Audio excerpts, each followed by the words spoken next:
तूफानों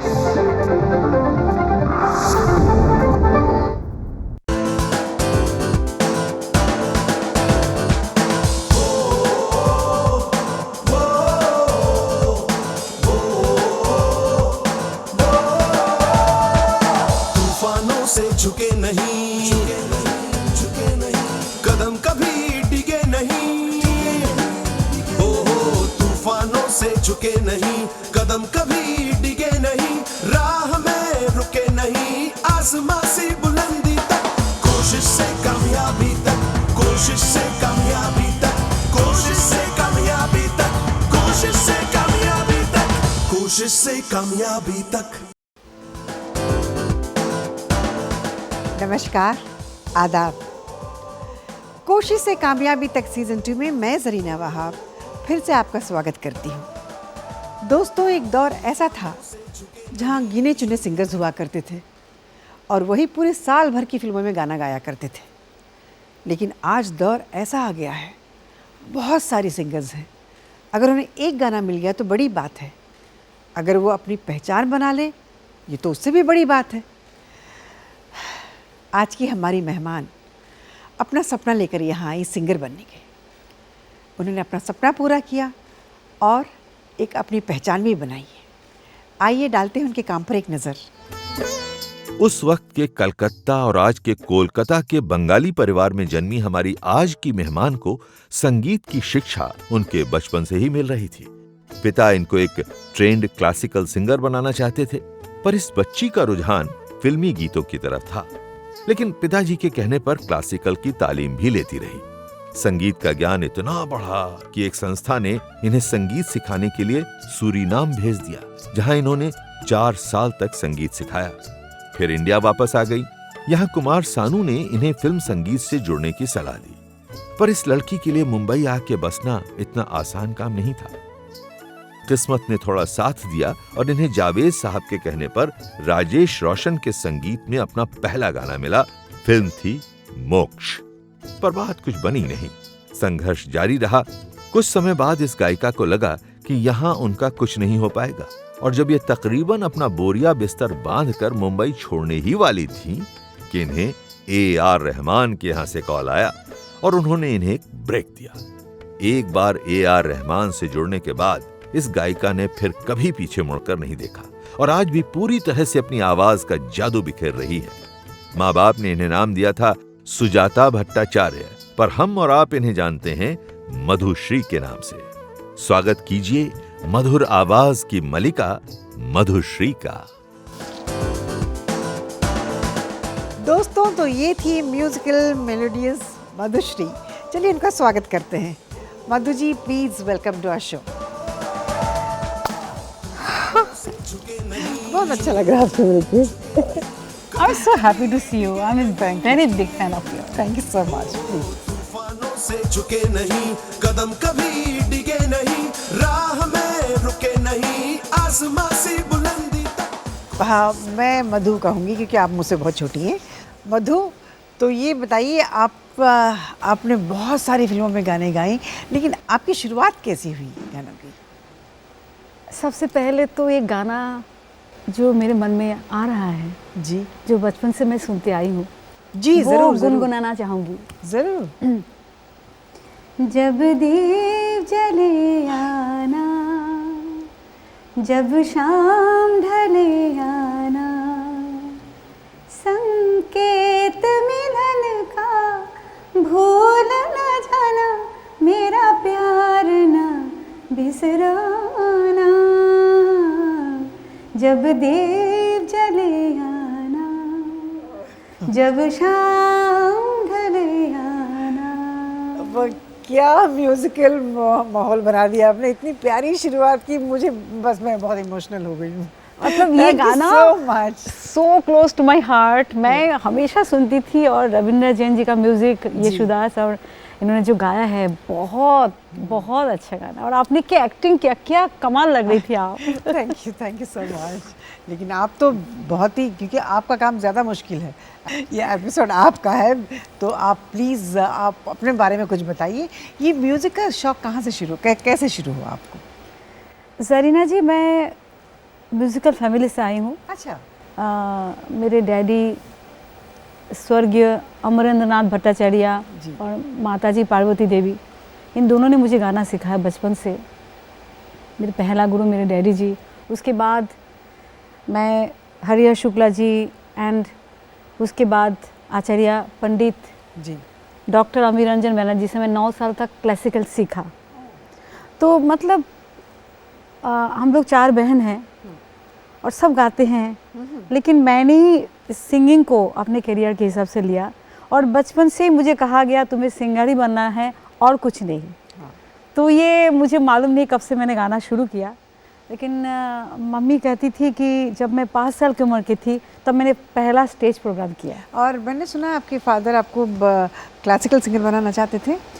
जी हाँ। जी हाँ, मेरे डैडी चाहते थे कि मैं क्लासिकल सिंगर बनूं और मैं नहीं चाहती थी। मैं तो फिल्मी गाना सुनती थी, हाँ। बांग्ला, मैं बंगाली से हाँ। बांग्ला गाना, लता जी, आशा जी, संध्या मुखर्जी सब सुनती थी और डैडी बहुत डांटते थे, नहीं तुम्हें क्लासिकल सिंगर बनना है, रियाज करो। जी। सुबह 4 बजे से मुझे जगा के प्रैक्टिस कराते थे कि वो कहते थे ब्राह्म मुहूर्त है, तो 3:30-4 बजे, मतलब बहुत प्रैक्टिस किया।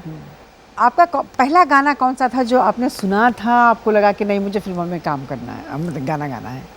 कौन सा ऐसा गाना था जो उस गाने ने आपको इंस्पायर किया फिल्मों में गाने के लिए? लता जी का एक बहुत पुराना गाना है, बहुत फेमस गाना है, बांग्ला गाना है। अच्छा, बांग्ला गाना। जी।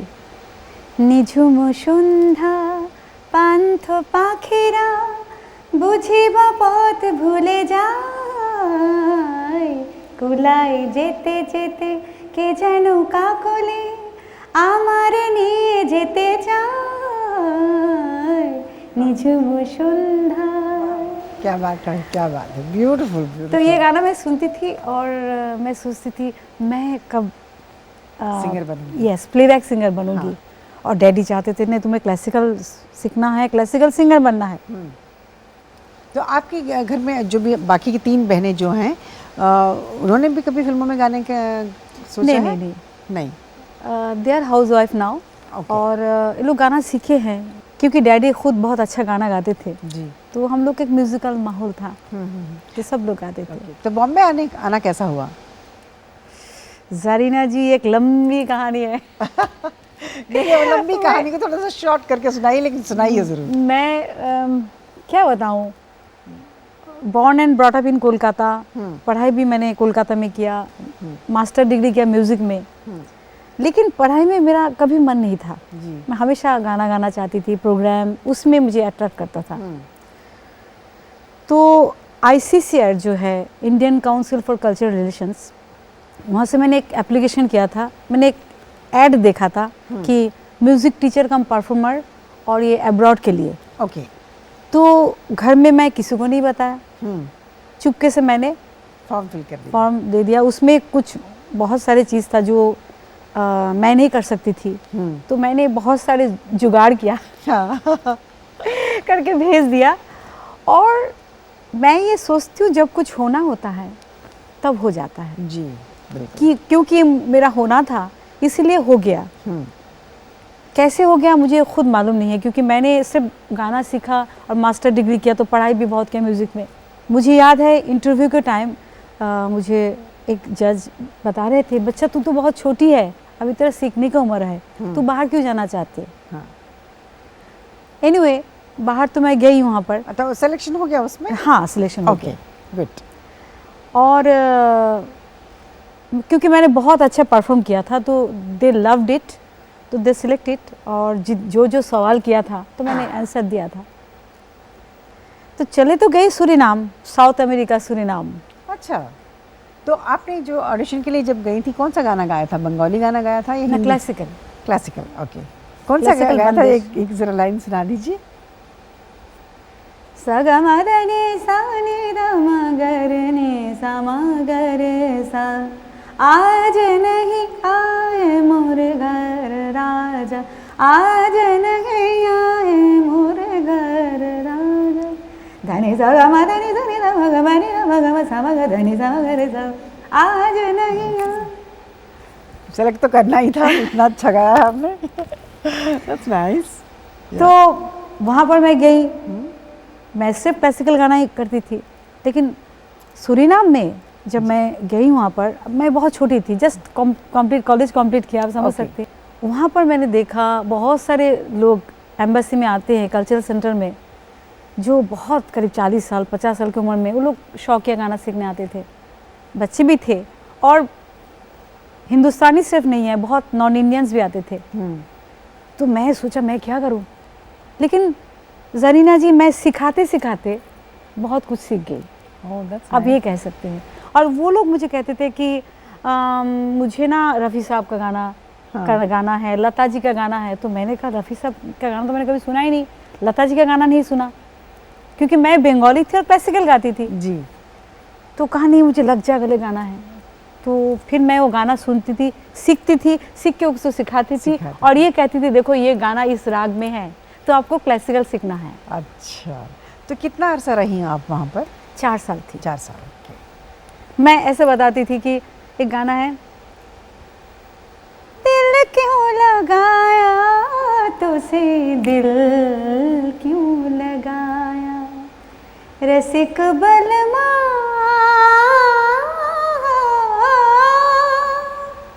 आपके गले में तो सरस्वती है। So good. ठीक है, इसके बाद हम छोटा सा ब्रेक लेते हैं, उसके बाद आकर आगे की आपकी जर्नी के बारे में हमें बताइए। दोस्तों हम सुन रहे हैं मधुश्री को। हम छोटा सा ब्रेक लेते हैं और तुरंत वापस आएंगे। कोशिश से कामयाबी तक। दोस्तों मेरे ख्याल से एक्टर बनना थोड़ा सा आसान है, लेकिन सिंगर बनना बहुत मुश्किल है। सुन रहे हैं ना कितनी खूबसूरत आवाज़ है। चलिए फिर से इनकी सुरीली आवाज़ में हम आवाज़ मिलाते हैं। हाँ, तो ये बताइए मधु कि आप बॉम्बे कब आई, फिर आपका पहला ब्रेक फिल्मों में कैसा मिला? ये भी एक कहानी है। मैं कभी कभी सोचती हूँ मेरी ज़िंदगी एक कहानी है, कितनी कहानी है इसमें। जी। सूरीनाम में I was doing very well. वहाँ पर मैं गाना सिखा रही थी, बहुत कुछ सीख रही थी। मैंने वेस्टर्न गाना बहुत सीखा, सालसा मेरेंगे स्टाइल जो सीखा वहाँ पर। फिर मैं 4 साल वहाँ पर थी। 250 स्टूडेंट थे मेरा। और काफ़ी कुछ मैं बहुत छोटी उम्र में बहुत सीख गई। फिर मैं हॉलैंड आई, मैंने सोचा हॉलैंड में मैं सेटल करूँगी। उस दौरान मैं कोलकाता जो जहाँ मैं I was born and brought up, तो वहाँ पर मैं गाने के रिकॉर्डिंग के सिलसिले में आई थी हॉलीडेज़ में। तो वहाँ पर कुमार शानू जी ने मेरा गाना सुना और उन्होंने मुझे सजेस्ट किया तुम्हारी आवाज़ प्लेबैक के लिए परफेक्ट है, क्यों नहीं ट्राई करती हो? हाँ। तो मैंने कहा दादा प्लेबैक में मेरे डैडी बिल्कुल पसंद नहीं करते हैं, और दूसरी बात है बॉम्बे कहाँ जाऊँ? और उस टाइम में ये रियलिटी शोज़, म्यूजिकल जो शोज़ आप देख रहे हैं, हाँ। इतने नहीं कुछ थी या नहीं थी? नहीं, उस टाइम में नहीं हो रहा था। नहीं था। मतलब शुरुआत सारेगामापा सिर्फ शुरू हुआ उस टाइम में। शुरुआत थी।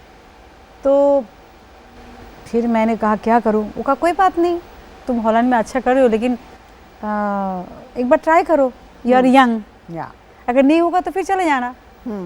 तो ये बात मैंने कहा ये तो अच्छी बात है। तो मैंने किसी को कुछ नहीं बताया घर पे, फिर चले आई बॉम्बे और शुरुआत की। लेकिन मैंने देखा it is very difficult, it is not easy, it is impossible. Music director तक पहुंचना ही मुश्किल है। तो फिर हॉलैंड, फिर बॉम्बे, ऐसे करते करते 3-4 साल चला गया। फिर फाइनली मैंने एक एल्बम किया, ले जा मेरा संदेश, वो जी म्यूज़िक ने रिलीज़ किया। उस गाने से मुझे काम मिलना शुरू किया। और ये पहला चांस मुझे दिया था राजेश रोशन जी ने। जावेद अख्तर साहब ने पहले ये गाना सुना था। वो भी एक छोटी सी कहानी है, मैं इंटरेस्टिंग कहानी है। जावेद साहब, मैंने सबको गाना भेजा तो किसी ने रिस्पांस नहीं दिया, लेकिन एक कुरियर जो है वो वापस आ गया, वो जावेद साहब का है। तो मेरे हस्बैंड ने कहा कि तुम जावेद साहब वापस दे दिया उसको, मतलब ही इज रियली लिया नहीं, वो नहीं कर दिया। वापस कर दिया। अच्छा। तो मैंने कहा वापस क्यों किया? अब तो मुझे तो उनको सुनाना ही है। हाँ। तो मैं फ़ोन करने लगी, मुझे तो मोबाइल नंबर भी नहीं था। सडनली एक बार मैं बात कर लिया तो उन्होंने कहा, मैंने कहा आपने वापस क्यों कर दिया? तो उन्होंने कहा मेरे पास टाइम नहीं है। तो मैंने कहा एक बार सुन लीजिए, मुझे ये ऑनेस्ट ओपिनियन बहुत अच्छा लगा। तो किसी भी हालत में मैंने बहुत बार फ़ोन करने के बाद उनको शायद मन में दया आ गया, चलो एक लड़की ट्राई करिए, सुन लेते। सुनने के बाद कहा ठीक है तुम कैसेट छोड़ के जाओ। तो मैंने कहा नहीं मेरे सामने सुनिए। तो कहा ये तो बहुत जिद कर रही है क्योंकि मैं इंडस्ट्री की नहीं थी ना, मैं बाहर से आई हूँ, तो मैंने कहा मेरा गाना क्यों नहीं सुनेंगे। तो उन्होंने कहा ठीक है तो जिद कर रही है चलो लगा दो। जब गाना सुनने लगी वो तो एकदम उनको बहुत अच्छा लगा। तो उन्होंने मुझे कहा अरे ये वाकई तो तुम बहुत अच्छा गाती हो, तुम्हारी आवाज़ जो एकदम क्रिस्टल क्लियर है, और लता जी आशा जी का के माफिक कुछ झलक कॉम्बिनेशन लग रहा है मुझे, यू आर रियली गुड। तो वो मुझे बहुत अच्छा लगा। मैंने कहा लेकिन अच्छा हुआ आप उनके सर पर बैठ गई कि सुना दिया गाना। तो मुझे इस तरह से उन्होंने कॉम्प्लीमेंट किया कि मुझे तो एकदम लगा चलो। तो कहा ठीक है मैं प्रॉमिस तो नहीं करता लेकिन ट्राई करूँगा। फिर उन्होंने मुझे एक दिन फ़ोन किया कि अभी तुम वो जो कैसेट मुझे सुनाओ लेके तुम राजेश रोशन जी के पास जाओ, शायद तुम्हारी किस्मत अच्छी हो तो शायद कोई चांस मिल जाए जी। तो राजेश जी को मैंने सुनाया और Rajesh ji, I am so thankful to Rajesh ji कि उन्होंने मुझे चांस दिया। कौन सा गाना था वो, गाकर सुनाइए। मोक्ष फिल्म का। मोक्ष का गाकर सुनाइए। कई दिन से जैसे पिघलता है दिल, संभाले ना मुझसे संभलता है दिल, मचलता है दिल, कहे दिल दीवाना कहे मैंने अब जाना कि मोहब्बत जिंदगी है, मोहब्बत जिंदगी है तो हर खुशी है, मोहब्बत जिंदगी है। अच्छा वैसे आपकी शुरुआत हुई जी। और ये हीरोइन थी मनीषा कैराला। हाँ बहुत अच्छा पिक्चराइजेशन किया था गाना और बहुत अच्छा था गाना, हिट भी था।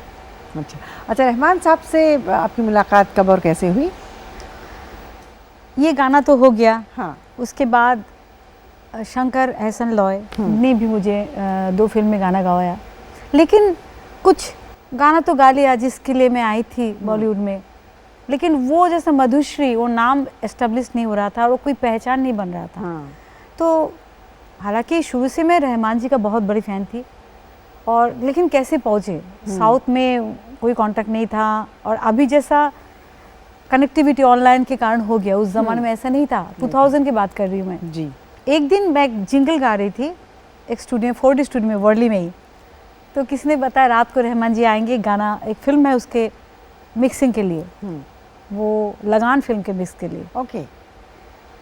तो मैंने दिन भर रुक गई वहाँ पर कि मैं अकेली थी बॉम्बे, फिर अंधेरी जाऊँगी फिर आऊँगी, रास्ता मालूम नहीं है। मैं दिन भर रुक गई, रात को 3 बजे मुझे उनको सुनाने का मौका मिला। और Brijbhushan ji, I am really thankful to him, इन्होंने मुझे इनसे इंट्रोड्यूस करवाया। और रहमान जी ने मुझे कहा एक ठीक है एक लाइन आप सुन लीजिए अलगा जी का गाया हुआ, वो सुन के गाइए, मैं आपको वॉइस टेस्ट करूँगा। हाँ। तो वो गाना था काली मेघा पानी तो बरसाओ। हाँ। ऐसे मैंने एक्स्ट्रा हरकत कर दिया। हाँ। तो उन्होंने कहा आर यू क्लासिकल सिंगर? तो मैंने कहा तो can you sing some classical? मुझे कहा यस। और मैं अभी सोचती तो मुझे हंसी आती है कि मैं उस टाइम ने उनको पूछा कितना देर तक गाऊंगी, हारमोनियम तो तानपुरा तो है नहीं। तो हंसने लगे, तो लगा लड़की यहाँ का नहीं है, मतलब कुछ नहीं जानते। तो कहा 5 मिनट्स। हाँ। तो मैंने आंखें मूंद के क्लासिकल शुरू किया, आधा घंटा तक मैंने गाया। ओह 5 मिनट्स की जगह आधा घंटा? हाँ, मतलब क्लासिकल आंखें बंद करके तान सरगम बिस्तर जैसा हम लोग करते हैं किया। फिर मैंने खुद ही गाना बंद किया, लेकिन मैंने देखा वो सुन रहे थे। तो मुझे बहुत अच्छा लगा, तो मैंने उनको पूछा आपको कैसे लगा मेरे गाना? बचपना था। तो उन्होंने कहा गुड, बहुत अच्छा। तो मैंने कहा अरे उनको अच्छा लगा, मतलब मुझे तो कल ही चांस मिल रहा है। लेकिन 1 साल तक कोई फोन नहीं आया। और उस दौरान बॉम्बे में रहना, कोई काम नहीं है, कुछ नहीं है, it's very difficult to stay. Yes. और जबकि मेरा सूरीनाम में, हॉलैंड में बहुत अच्छा पॉसिबिलिटीज़ था, तो मैंने सोचा इस तरह से मैं यहाँ पर रह नहीं सकती हूँ। फिल्म गाने के लिए आई थी बॉम्बे, हो गया, अब चले। हाँ। और जब सोच रही थी ऐसे ही उसी टाइम में रहमान जी का ऑफिस से फ़ोन आया कि आपको साथिया फिल्म के लिए गाने के लिए आना है। बस वही शुरुआत हुई 2001 से। फिर 2012 वो कौन सा गाना था साथिया का, वो ज़रा सुनाइए आप। वो एक ठुमरी स्टाइल का था, साधना सरगम जी के साथ। नैना मिलाए के मुँह से नैना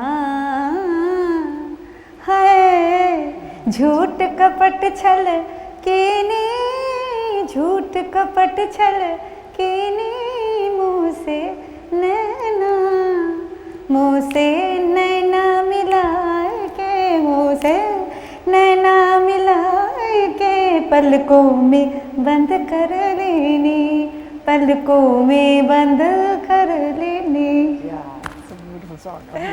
ब्यूटीफुल सॉन्ग, रानी मुखर्जी हीरोइन थी। नीम नीम शहद शहद, इसमें भी था ना गाना? नहीं इसमें नहीं, इसमें हाँ। वो नीम नीम शहद शहद जो गाना था वो युवा फिल्म में था। युवा युवा का था, हाँ, वो भी रहमान साहब का ही था ना। रहमान हाँ, साहब। तो उसके बारे में बताइए ना कुछ। उसके बाद रहमान जी को मेरी आवाज़ बहुत पसंद आई होगी, तभी तो मैंने करीब 2014 तक काम किया। उसके बाद तहज़ीब फिल्म में 3 गज़लें मैंने गाई, और उसके बाद कुछ तमिल फिल्म में गाया। तो मैंने रहमान जी को कहा कि ठुमरी स्टाइल, गज़ल स्टाइल तो हो गया, मुझे कुछ रोमांटिक गाना जो मुझे बहुत अच्छा लगता है। तो युवा फिल्म में उन्होंने मणिरत्नम जी की जो फिल्म है, हाँ, युवा, युवा, उसमें मुझे चांस दिया। कभी नीम नीम कभी शहद शहद। बहुत प्यारा गाना है, मेरा फेवरेट गाना, ज़रा सुनाइए प्लीज़। कभी नीम नीम कभी शहद शहद, कभी नरम नरम कभी सख्त सख्त, कभी नीम नीम कभी शहद शहद, कभी नरम नरम कभी सख्त सख्त।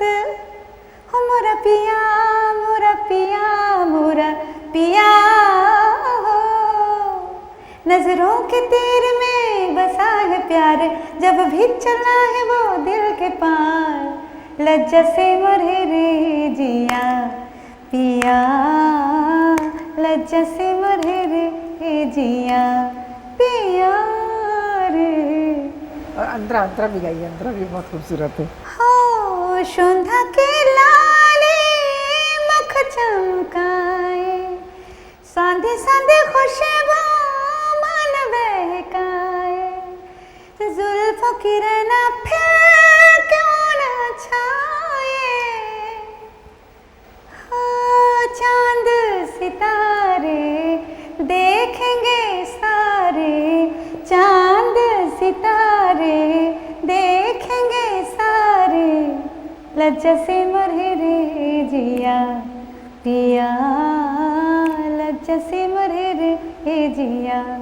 कभी नीम नीम कभी शहद शहद, कभी नरम नरम कभी सख्त। अच्छा, ये गाना भी एक हंसी है। हाँ। कभी नीम नीम कभी शहद शहद, कभी, ये जो मेरी हंसी थी ना, हाँ। ये नेचुरल।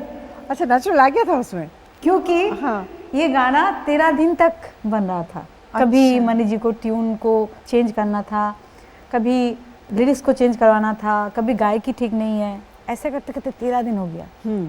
रोज रात को हम लोग जाते थे, रात भर मेहनत होती थी लेकिन काम नहीं होता था। तो फाइनली जिस दिन रिकॉर्डिंग हुआ उस दिन सब लोग थक गए, 13 दिन लगातार। तो रात को 3 बजे रिकॉर्डिंग चल रही थी, हाँ। और मैं ऐसे बैठ के बूथ में, और सामने रहमान जी, महबूब जी और मनी जी बैठे। अब रिकॉर्डिंग हो रहा है, बार बार टेक हो रहा है। सडनली मैंने देखा महबूब जी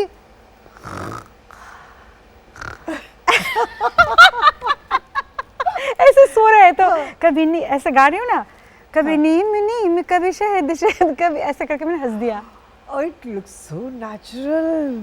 और जो हंस दिया, हाँ। तो हंसने के बाद दूसरी लाइन में मैं थम गई, रुक गई। तो रहमान जी का no no no I like that, वो हंसी रख दिया।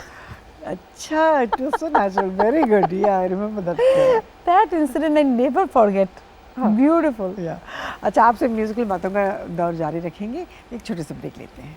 दोस्तों, हम ले रहे हैं छोटा सा ब्रेक, तुरंत लौटेंगे। कोशिश से कामयाबी तक दोस्तों, ब्रेक के बाद आपका स्वागत है।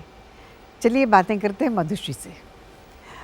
मधु, पता नहीं आपको पता है कि नहीं, उस फिल्म में मैं भी थी जिसमें आपने गाना गाया था, लेकिन ये गाना मुझ पर नहीं था। ये गाना मेरा सबसे ज़्यादा फेवरेट है। मैं कितनी बार दिन में एक दो बार तो गुनगुनाती हूँ। हम हैं इस पल यहाँ। यस, वो आप मुझे मालूम है। प्लीज वो गाना गाकर सुनाइए आप, मेरा फेवरेट गाना है। मेरे डैडी जी को ये गाना बहुत पसंद था। हम हैं इस पल यहाँ, जाने हो कल कहाँ, हम मिले ना मिले, हम रहे ना रहे, रहेगी सदा यहाँ प्यार की दास्तां, सुनेंगे सदा जैसे ये ज़मीं आसमां, हम हैं इस पल यहाँ। ब्यूटीफुल, कितना प्यारा गाया है आपने। पता नहीं, ये गाना सुन के मैं बहुत इमोशनल हो जाती हूँ। एक अजीब सी, बिना सोचे आंसू आ जाते हैं। I don't know why when I listen to this song. मुझे बहुत पसंद है गाना ये। जब मैं ये गाना रिकॉर्ड कर रही थी तो मैंने जावेद साहब से पूछा, ये लिरिक्स तो हम हैं इस पल यहाँ, जाने हो कल कहाँ, तो अंडरस्टूड मीनिंग। लेकिन एक हर फिल्म में एक सिचुएशन होता है कि सैड सिचुएशन या तो हैप्पी मोमेंट, तो क्या सोच के गाऊं। तो जावेद साहब ने मुझे कहा, मधुश्री, इस दुनिया में कौन सा चीज़ को तुम सबसे ज़्यादा प्यार करते हो, किसको सबसे ज़्यादा प्यार करते हो? तो मैंने कहा म्यूज़िक, मैं संगीत, म्यूज़िक के सिवा मैं कुछ सोच ही नहीं सकती हूँ। तो उन्होंने कहा, बेटा देखो मैं कितने इमोशनल हो गई। हर आर्टिस्ट, हर कलाकार अपने आर्ट को सबसे ज़्यादा प्यार करते हैं और वो चाहते हैं उनको जाने के बाद ये कला जो है जिंदा रहे। तो ये सोच के गाओ। ब्यूटीफुल। हाँ, वो उस गाने में पता चलता है ब्यूटीफुली। मतलब आपने पूरे दिल से गाया है इस गाने को। और आपका एक गाना है जोधा अकबर का जी, तो उस जब वो गाना गा रही थी तो you were not well but still you sang so well. कौन सा गाना था, ज़रा आप सुनाइए। That is because of the song, beautiful lyrics. हाँ। जोधा अकबर, जोधा के लिए उन्होंने प्योर हिंदी में लिखा, जावेद साहब ने। अगेन जावेद साहब and A R Rahman combination, and Akbar के लिए प्योर उर्दू। तो जब मैंने गाना सुना तो उस टाइम मैं बहुत बीमार थी। हाँ। तब गाना इतना अच्छा था कि सुन के मैं ठीक होगी। और वन टेक, ओ या एक ही अंतरा था उसमें। इन लम्हों के दामन में पाकीज़ा से रिश्ते हैं, और मेरा ये पोर्शन था, समय ने क्या किया बदल दे है काया, तुम्हें मैंने पा लिया मुझे तुमने पाया, मिले देखो ऐसे है हम किस दो सुर है जैसे मध्यम, कोई ज्यादा ना कोई कम किसी राग में, कि प्रेमाग में जलते दोनों के हैं, तन भी है मन भी है तन भी। वाह, क्या बात है, क्या बात है, ब्यूटीफुल। आपने भी बहुत अच्छा एक्टिंग किया। मुझे आई नो किसना? हाँ, किसना में। हाँ, आपका बहुत ज़्यादा लंबा रोल नहीं था, छोटा सा बहुत था। अच्छा, क्यूट। अच्छा, आप ये बताइए, आपने और भी लैंग्वेजेस में गाने गाए हैं ना? हाँ। तेलुगु में गाए हैं? तमिल में सबसे ज़्यादा, तमिल में 65 तमिल सॉन्ग्स गाया। Really? जिसमें 35 super duper hits. Oh wow, that's nice, good. तो अभी समझ लेती हैं आप तमिल? बिल्कुल नहीं। तो एक तमिल भी हो जाए जो सबसे पॉपुलर हुआ, जिसकी वजह से आपको मतलब बहुत ज़्यादा पहचान मिली। ऐसे तो पॉपुलर तो बहुत गाना हुआ है। एक गाना है जो मुझे, शिवाजी द बॉस, हाँ, रजनीकांत जी के जी। टाइटल सॉन्ग था। वाजी वाजी वाजी इन जीवनी शिवाजी, वाजी वाजी वाजी इन जीवनी शिवाजी, अनवा वाळयड अழகை சானிட உன் ஆண் வாசனை என் மேனில் நீ பூசிவிட। अच्छा, इसको तेलुगु में जब डब किया था तो आप ही ने गाया था? जी हाँ, Telugu, because I have seen the Telugu version of this movie. और रॉबर्ट के टाइम पे रजनी सर के साथ भी आपका कुछ किस्सा हुआ था, वो क्या था? एक्चुअली ये शिवाजी द बॉस का जो गाना है, इसमें जो लिरिक्स है इट वाज वेरी डिफ़िकल्ट। मैं ठीक से प्रोनाउंस नहीं कर पा रही थी, तो मुझे खुद लगा मैं नहीं गा पाऊंगी, मतलब बहुत ट्राई किया। हाँ, वो एक it's a रा difficult कुछ अटक language गया also, yes. और उन लोगों को दूसरे दिन शूटिंग के लिए था, तो रहमान जी ने कहा I don't think so you can sing this song, बहुत मुश्किल, तुम गा नहीं पा रहे हो, तो कोई बात नहीं, इसका गा दो क्योंकि कल उसका शूटिंग है, but we will replace the singer. तो आई वॉज प्रिपेयर, मैंने कहा ओके, क्योंकि वो नहीं गा पा रही हूँ ना। एक टाइम में ऐसा आर्टिस्ट होता है जो ओके लेट इट गो। अच्छा तो नहीं लगा, लेकिन क्या हुआ, 2 दिन बाद मुझे फिर से फ़ोन आया कि आपको आना है, उसी गाना गाना है। क्या हुआ, वो गाना शूटिंग में, आपको तो मालूम है 10 बार 50 बार गाना चलता रहता है शूटिंग के लिए। तो जब गाना सुन रहे थे रजनीकांत जी, तो उन्होंने कहा ये कुछ प्रोनाउंसिएशन ठीक नहीं है, गलत है, कौन गा रहा है? तो कहा मधुश्री, और सुपर वॉइस। तो कहानी नहीं गा पाएगी क्योंकि कोई दूसरा सिंगर गाएंगे। नहीं, आई want this voice, I love this voice. उसको बुलाओ। 2 दिन लगे, 3 दिन लगे, 4 दिन लगे, क्यों नहीं गा पाएंगे? ये चीज़ मुझे इतना अच्छा लगा, मैंने कहा कमाल के, मतलब रियल आर्टिस्ट ना। क्योंकि आपकी जगह पर मैं नहीं हूँ, लेकिन मुझे खुद इतना अच्छा लग रहा सुन के, तो आप खुद को कितना अच्छा लगा होगा। हाँ। तो मैं तो खुशी से पागल हो गई थी। तो गाना मैंने रिकॉर्ड किया और गाना सुपर डुपर हिट था, इतना हिट था कि हाँ, that's a hit song, yes. तो मुझे ना उनके लिए बहुत एक रिस्पेक्ट हो गया था मन में। ऐसे तो मैं तो फैन थी ही, तो मुझे जब दूसरा कोई तमिल गाने के लिए मैं गई थी रहमान जी के लिए, तो पता चला कि रजनी जी शूटिंग कर रहे हैं रोबोट के लिए। तो मैंने ऐसा किसी को कहा कि प्रोडक्शन के किसी को कहा मुझे मिलना है, तो आप प्लीज़ उनको मैसेज दे दीजिए। तो उन्होंने मुझे 1 घंटे बाद फ़ोन करके कहा ठीक है, आप कल सुबह दोपहर लंच टाइम आ जाइए। तो जब मैं गई, सेट पर पहुंची, तो रजनी जी खुद मुझे रिसीव करने लिए आए। सो आई वाज सो इम्प्रेस्ड, मतलब व्हाट अ मैन। या तभी तो वो लोग आज भी इतने बड़े हैं। What a personality. हाँ, मुझे पूछा they are very humble, they are very humble। मतलब क्या खाओगे, क्या, मतलब आई कांट बिलीव कि रजनी जी मुझे खुद रिसीव करने आए, मुझे पूछ रहा है। It was so nice. Yes.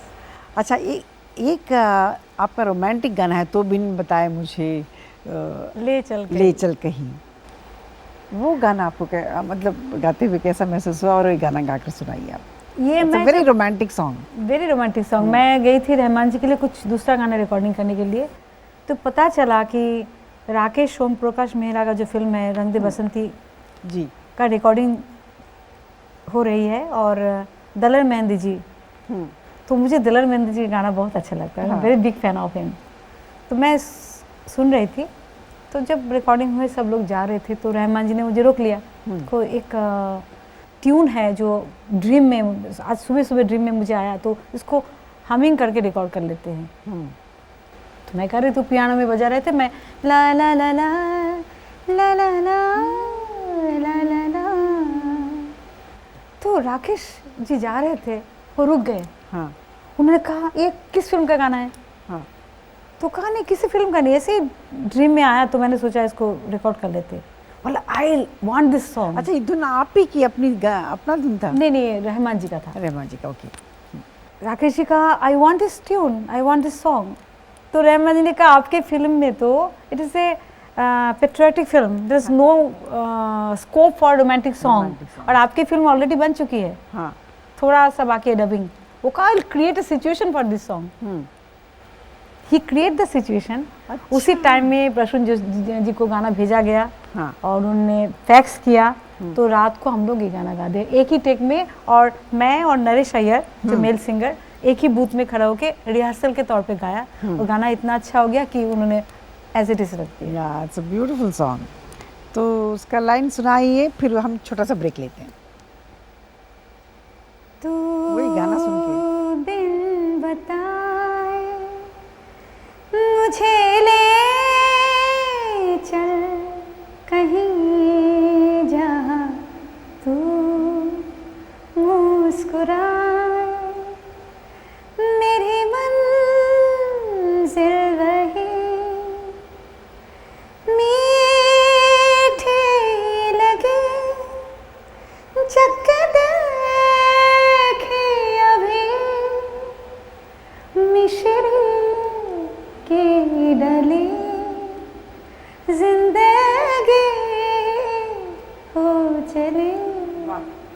इसी खूबसूरत गाने के साथ एक छोटा सा ब्रेक लेते हैं।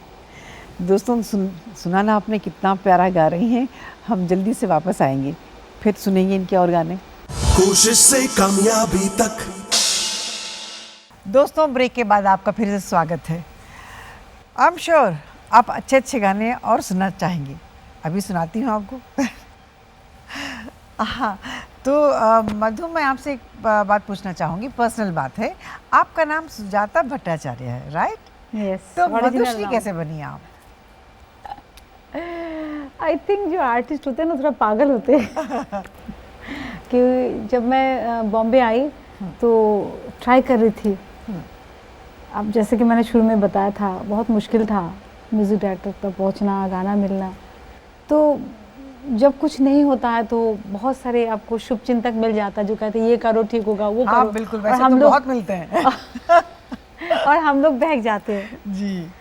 जबकि अभी मुझे लगता है कि ये सब चीज़ का कोई मायना नहीं रखता है। किसी ने कहा एक काम करो, नाम चेंज कर दो तो चांस मिल जाएगा, किस्मत बदल जाएगी। जबकि मुझे ये समझना था कि मैंने सुजाता नाम से बहुत अच्छा चीज़ अचीव किया, बहुत अच्छा अचीव किया। लेकिन मैंने सोचा चलो अच्छा, एक बात मेरे जहन में ये था कि मैं बहुत पॉपुलर थी साउथ अमेरिका में, कोलकाता में। ये था कि अगर मैं बॉम्बे में आई हूँ, चांस नहीं मिले तो क्या कहूँगी लोगों को। तो चलो मधुश्री नाम पे हो जाए, चांस नहीं मिलेगा, मैं थी नहीं वहाँ पर। अच्छा। लेकिन ये सोच के आपने हाँ, चेंज किया तो नाम। मैंने ये किया। मेरा लियो राशि है, तो मतलब कुंडली से लियो, इंग्लिश में स्कॉर्पियो। ओके। तो मैंने ऐसा किया, एम से लिया मधुश्री, और ये नाम रहमान जी को मैंने सुनाया, मतलब ये 2-4 नाम पे, तो उन्होंने कहा मधुश्री इज़ गुड। अच्छा। तो ऐसा नाम हो गया, फिर गाना हिट हो गया तो चलते रहा। हाँ, चलता रहा। Madhushree is very nice name, बहुत मीठा सा है। मधु एज इट इज़ स्वीटनेस। चलिए, तो अभी अब ऐसे और कोई बात है जो मैं नहीं जानती हूँ जो आप बताना चाहेंगे, जो आप चाहते हैं कि आपके दर्शक भी जाने? कोई ऐसी बात है तो बताइए। बहुत सारी बातें हैं। अभी 16 साल तक मैं गाना गा रही हूँ। अभी भी बाहुबली इतना सुपर हिट हुआ। बाहुबली का तो बहुत सुपर हिट हुआ। या। जब पीछे मुड़ के देखती हूँ, जो स्टेप मैंने उस टाइम में लिया था, अगर इस वक्त मुझे कहे तो मैं नहीं ले पाऊंगी। क्योंकि मैंने एक जंप किया था। अच्छा, सुरीनाम में मैंने बहुत अच्छा पैसा कमाया, नाम कमाया, बॉम्बे आ गया, स्ट्रगल किया, सारे पैसा मैंने खर्चा कर दिया, एकदम ज़ीरो हो गया था। फिर चांस मिला, फिर धीरे धीरे, तो वो जो मैं स्ट्रगल किया, अभी सोचती हूँ इस टाइम में कि नहीं कर पाऊंगी। उस टाइम में हो गया था, जुनून था, एक कुछ करना था। तो एक चीज़ मैंने सीखा है, जो भी कुछ इंसान को करना है, खुद करना है। सबका सुनो लेकिन करो उसको जो अपना मन कहता है। अच्छा, बाहुबली के वक्त सुना कुछ मिरेकल हुआ था, वो क्या था वो बताइए। वो सचमुच मिरेकल हुआ। हाँ। आप मिरेकल में बिलीव करती हैं? Yes, I do believe. मैं बिलीव करती हूँ। एक्चुअली मिरेकल मेरे ख्याल से सबके साथ होता है। हाँ। हम कभी कभी इग्नोर कर देते हैं, कभी कभी उसको मतलब ठीक से ध्यान नहीं समझ देते। नहीं पाते। मैं तो Kolkata, born and brought up in Kolkata, Bengali हूँ। वहाँ पर तो देवी माता की पूजा होते हैं, तो मैं भी माता की भक्त हूँ। इन द सेंस गाना गाती हूँ, वही मेरा पूजा है। अभी लास्ट ईयर मैं जी सारेगामा बांग्ला में फुल सीजन मैंने जजिंग किया। 7 महीने तक मैं जजिंग किया, शानुदा, शांतनु, जीत, पलक, इन लोगों के साथ। तो मार्च महीना में मेरे कुछ रिश्तेदार आए थे हॉलैंड से, मतलब फ्रेंड्स आए थे। तो लोग कहा कुछ खरीदना है, मूर्ति वूर्ति खरीदेंगे। तो हम लोग एक दुकान में गए, मैं भी गई साथ में। वो लोग खरीद रहे थे, मैं देख रही थी। Suddenly I saw a Krishna मूर्ति। हाँ। बहुत सुंदर, एक क्यूट जैसे बांसुरी बजा रही है। मुझे इतना अच्छा लगा। हाँ। मैंने कहा मुझे लेना है। तो मेरे हस्बैंड ने कहा घर पे इतना सा मूर्ति हैं, क्योंकि एज ए सेलिब्रिटी कहीं पर हम लोग जाते, कोई गिफ्ट बहुत मिलता है। जी बिल्कुल। सजा के रखते हैं। तो तुम माता की पूजा करते हो, कृष्ण मूर्ति लेके क्या करोगे? तो मैंने कहा पता नहीं क्यों मुझे बहुत अच्छा लग रहा है और मुझे लेना है। I love it, not as a god, like मूर्ति बहुत सुंदर। तो मैं लेके आई, गाना वाना सुनाया। दूसरे दिन एक बहुत भयंकर ख़राब न्यूज़ मिला दुनिया का, मतलब आज तक मेरी इतने लंबी ज़िंदगी में जितने ख़राब हो सकते वो ख़राब न्यूज़ मिला। मैं एकदम से हिल गई, सबको फ़ोन करने लगा, मैसेज, कोई फ़ोन नहीं है, कुछ नहीं है। मैं बहुत मायूस हो गई थी, पूरी रात सो नहीं पाई। दूसरे दिन मैं सोच रही थी कि क्यों ऐसा हुआ, मैंने तो ऐसा कुछ आज तक कोई ख़राब कुछ नहीं किया, हमेशा सही रास्ते पे चलने को कोशिश किया। अपना काम पाने के लिए, लोग कहते हैं ना कुछ पाने के लिए खोना पड़ता है, ये करना पड़ता है, कुछ नहीं किया, सीधे रास्ते में गई, काम मिल गया। तो क्या ऐसा हुआ, कुछ करो, तुम्हें लाती है ऐसे भयंकर न्यूज़ दे दिया। मैंने मूर्ति को सचमुच पूछा, और को कुछ करिश्मा दिखाओ अगर तुम है तो। जरीना जी, आप बिलीव नहीं करेंगे, ये मिराकल हुआ कि 1 घंटे के अंदर मुझे फ़ोन आया कि आपको हैदराबाद में आना है, एक डबिंग करना है। और मैं उस परेशानी से इतनी परेशान थी, मैंने उसको इग्नोर करने मैं नहीं आ सकती हूँ। वो कहा माम बाहुबली के लिए गाना। तो मैंने कहा बाहुबली के गाना क्या बात कर रहे हो, अगले अप्रैल महीने में रिलीज़ है बाहुबली के गाना। वो कहा हाँ माँ, मतलब मैं इतना परेशान थी, उस चीज़ को मैंने सुन नहीं रही थी। ऐसे ही होता है, जब हम परेशान हो जाते तो अच्छे चीज़ को हम ध्यान में नहीं देते, पागल हो जाते। लेकिन मेरे husband, I am thankful to my husband Robby ji, उन्होंने जब बाहुबली के नाम सुना फ़ोन ले लिया। वो कहा क्या है कि कल आना है, आज ही आना है। तो आज तो नहीं आ पाएंगे, कल सुबह आएंगे, बाहुबली के लिए आएंगे, शिवल का। तो मुझे समझाने लगे तुम क्यों परेशान हो, जो हो गया वो तो नहीं होगा, वो तो ठीक नहीं होगा। ये इतना अच्छा बाहुबली के गाना, बाहुबली बहुत बड़ी फिल्म है, पहला फर्स्ट वन भी बहुत हिट हुआ था, तो तुम जाओ। तो मैं ऐसे ही, एक खुशी होती है ना, खुशी नहीं, ऐसे ही एक मायूस होकर चली गई थी, चलो ये कर लेते हैं। जब मैं गई, MM किरवानी जी म्यूज़िक डायरेक्टर, उन्होंने मुझे कहा मुश्किल गाने के लिए मधुश्री को बुलाया। मैंने कहा अच्छा, अगले महीने आपको फिल्म रिलीज, अभी बुला रहे, क्या बात है, 3 साल से बन रही फिल्म। बोले हमने बहुत ट्राई किया तो ठीक से जमा नहीं, तो मैंने सोचा मधुश्री गा पाएंगे। बहुत खुशी हुई, इतने बड़े म्यूज़िक डायरेक्टर इतना अच्छा कॉम्प्लीमेंट दिया। जब गाना गाने गई तो पता चला कृष्ण भजन। look at that. सरीना जी, मैं हिल गई, मैं रो पड़ी। तो मुझे पूछा तुम क्यों रो रहे हो, तो मैंने मेरे हस्बैंड को फ़ोन किया, क्या हो गया। परसों मैंने उनको लाया, ऐसा कल ऐसा न्यूज़, आज ये इतना बड़ा फिल्म में कृष्ण भजन सोलो गाना, इतना अच्छा गाना। तो उन्होंने कहा ठंडी हो जाओ, कुछ बहुत अच्छी, ये भगवान की इच्छा है, तुम बहुत अच्छा होगा, तो आज मत गाओ, तुम्हारा गला बैठ गया, तुम रो रहे हो ना। I was really crying. तो फिर मैंने उस दिन होटल चली गई, उस दिन गाना अच्छा से सीखा, क्यों क्लासिकल स्टाइल के गाना था, सीखा। दूसरे दिन मैं गई, एक टेक में रिहर्सल के तौर पे किया, ओके हो गया। फिर मैंने किसी को बताया नहीं, क्योंकि क्या होता है एंड टाइम में बुलाया, इतने लोगों को ट्राई किया, हो सकता है मेरा गाना भी अच्छा लगे या बुरा लगे। जब फिल्म रिलीज हुई तो पता चला मेरा गाना है उसमें, और गाना सुपर हिट हो गया, और फिल्म तो क्या फिल्म बनी, ओह। तो ये गाना हमें भी सुना दीजिए प्लीज। हाँ, उसके बाद मेरी ज़िंदगी एकदम, हर चीज़ अब मैं पॉजिटिव रूप से लेती हूँ, और जो होता है अच्छा होता है, ये सोचती हूँ। That's good. मुरे बंसी बजैया नंद लाला कन्हैया, मुरे बंसी बजैया नंद लाला कन्हैया, मुरे बंसी बजैया नंद लाला कन्हैया, मोहे मोहे ऐसे नहीं छेड़ो सावरे, सुनो सुनो मोसे नहीं खेलो दावरे, जाके यशोदा से कह दूंगी रे, कान्हा सो जा जरा, ओ कान्हा सो जा जरा, लुक छुप के तक यूं ना मोही, कान्हा सो जा जरा, ओ कान्हा सो जा जरा, नैनों से ना छूना मोही, कान्हा सो जा जरा, ओ कान्हा सो जा जरा। वाह, वाकई बहुत बहुत प्यारा गाना है। देखिए ना, मिरेकल, हाँ, इट्स रियली मिरेकल। एक्चुअली मैं पूछना नहीं चाहूँगी, लेकिन आप थोड़े से शेयर करना चाहेंगे कि क्या इतना बुरा हो गया था आपके साथ?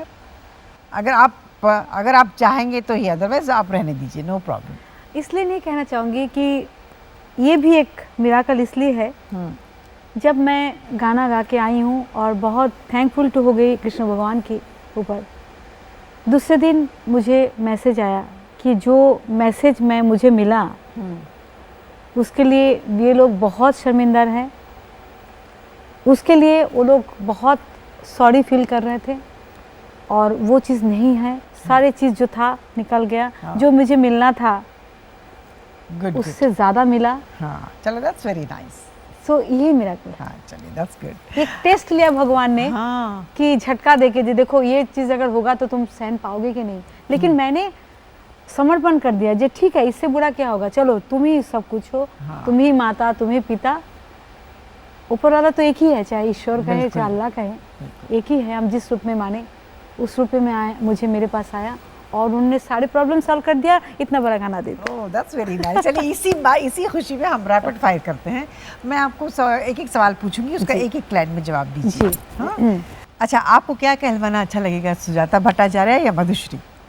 इस वक्त मधुश्री, बिकॉज मधुश्री मीन्स जो मैं सोचती हूँ, Madhu means honey, Shri means money, दोनों होना चाहिए। ओके। अच्छा, आपकी अपनी आवाज़ कौन सी हीरोइन पर ज़्यादा अच्छी लगती है? आपको लगा हाँ, इस पर बहुत अच्छी लग रही है? मेरे ख्याल से मधुबाला अगर होती तो मुझे अच्छा लगता। I like her so much. That's nice. और आज की हीरोइंस में? आज की हीरोइन में तो सभी अच्छा है, किसी एक का नाम लूँगी तो फिर नाराज़ हो जाएंगे। Okay. अच्छा, आपके फेवरेट मेल सिंगर कौन है? रफ़ी साहब, I am die hard fan of Rafi साहब। मुझे लोग कहते तुम फीमेल हो, लता जी, आशा जी को मैं बहुत सुनती हूँ, फॉलो करती हूँ, लेकिन रफ़ी साहब जैसा मुझे कोई नहीं लगता। अगर रफ़ी साहब आज होते, अगर उनके साथ आपको गाने का मौका मिलता, ड्यूएट गाना आता, तो कौन सा गाना पसंद करेंगी आप गाने के लिए? तुम जो मिल गए हो हाँ। तो ये लगता है कि जहाँ मिल गया। वाह, ब्यूटीफुल, वो तो है।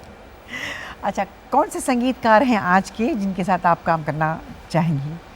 प्रीतम जी, हाँ। आपने प्रीतम दा के साथ किया है कोई गाना? नहीं किया, इसलिए करना चाहती हूँ। Okay, that's good. आज के किस सिंगर के साथ आपको ड्यूएट गाना गाना पसंद आएगा? Of course Arijit. Okay, Arijit, या, इट्स वेरी गुड। और मेल सिंगर, फीमेल सिंगर?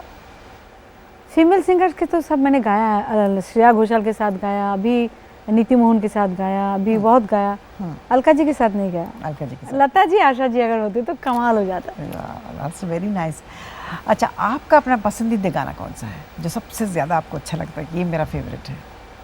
अपना गाना और एक अपना सुना दीजिए।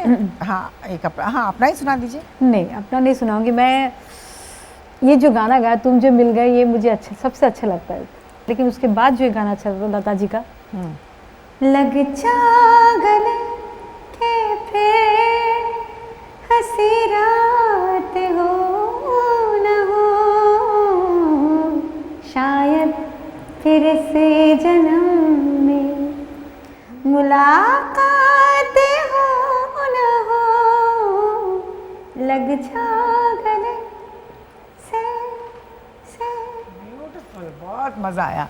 अच्छा मधु जी, प्रोग्राम ख़त्म हो रहा है, मैं दिल नहीं भर रहा है मेरा, लेकिन क्या करें, ख़त्म तो करना पड़ेगा। आपके बाजू में किताब रखिए, उसमें आपकी तस्वीर है, नीचे एक छोटा सा ऑटोग्राफ दीजिए और छोटा सा मैसेज हमारे ऑडियंस के लिए।